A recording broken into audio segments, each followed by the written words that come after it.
мыйзам жокко чыккан, андан бери убакыт өттү, регламенттин негизинде кайра киргиздик. Эмне себептен?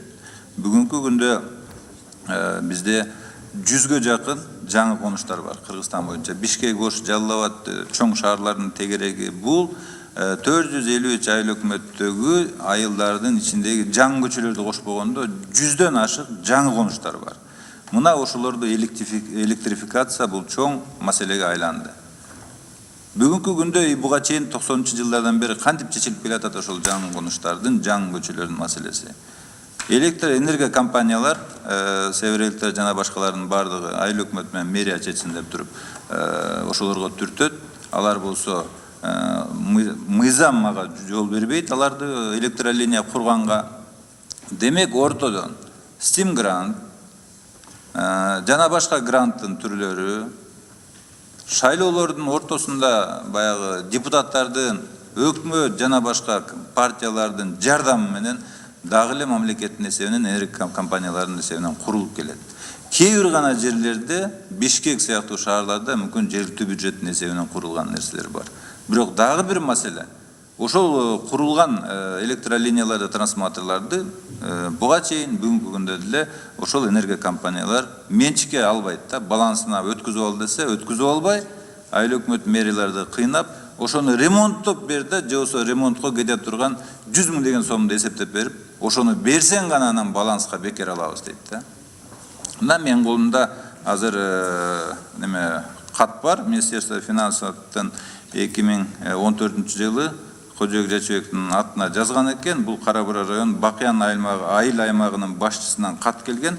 Ошого жооп катары через вице-премьер Сарпашев барып, анан министр финансов жооп берип атат. Лаврова экен.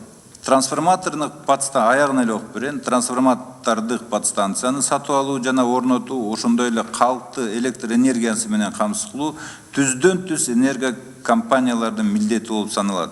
Ушуга байланыштуу жогорудагы көрсөтүлгөн чыгымдар энергия компанияларынын эсебинен каржыланышы зарыл деп жооп берип атат да министр финансов Лаврова. Бул мыйзамдын чегинде деп жазып атат. Эмне үчүн? Анткени айыл өкмөттөр жогорку кеңешке, комитетке Кожоек Жачыбек кайрыла бергенде кантип чечебиз деп элечи. Мына ошондуктан мына өкмөт мүчөсү деле ушинтип жооп берип атат. Демек, мыйзамдын негизинде бүгүнкү күндө электр линияны куруу бул жергиликтүү колдончу башкаруунун милдети эмес. Жергиликтүү маанидеги маселелерге кирген эмес. Ал жерде түнкү жарыктандыруу гана кирген. Делегированияга да кирген эмес да. Демек, биз аларды курсун дегенибиз өзүбүз туура болот. Силердин убагында баягы госплан иштеген, ал убакта Кыргыз электрострой, Кыргыз сельстрой деген маселелер бар болчу да, почти 100%, 99%-ын госплан менен мамлекет жасап келген. Ушу СССР тарагандан кийин бул проблема күчөдү, чечилбей келатат. Мурунку Кыргыз энергия билесиздер, бир нече немеге бөлүнүп кеткен, электр станция, НЭСК жана сатуучу энергия компаниялар болду. Бүгүнкү күндө энергия компаниялар биз только сатабыз деп туруп электролинияны курбай жатат. А биз билебиз, электроэнергия бул товар катары мыйзамда аныкталган. Демек, товарды сатыш үчүн магазин бул электролиния. Электролиния жок болсо энергия компания товарын сата албайт. Биздин жана Север, Восток, Ош, Жалал Абад электролиниясынын баары жеке менчик компания. Акционердик коом.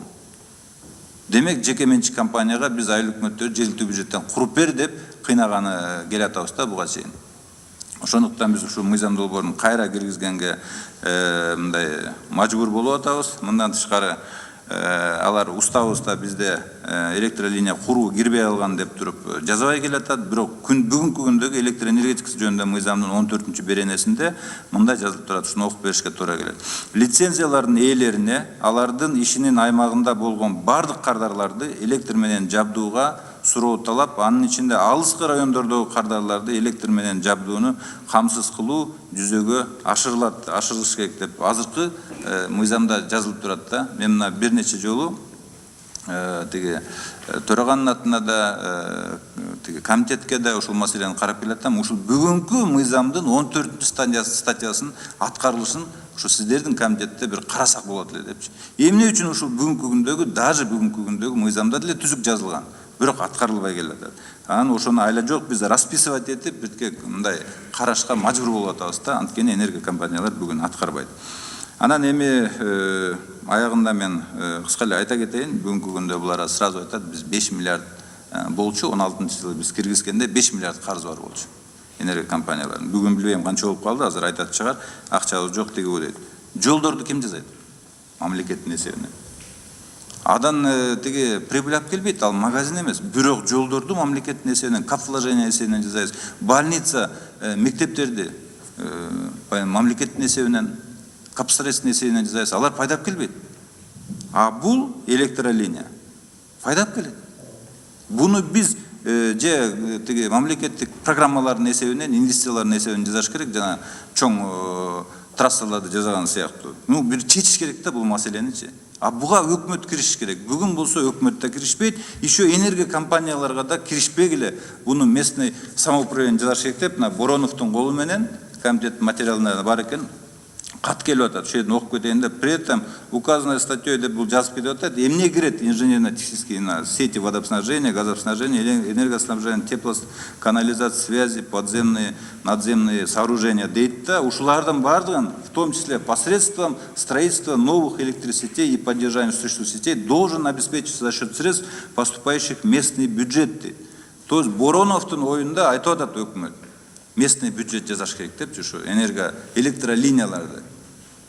Мен ойлойм, Бороновдун өзүн сураш керек эле, бүгүнчө палатадан аман-эсен болсок сурайбыз го. Кайсы мыйзамдын негизинде местный бюджетте бул ссылка кылып атат?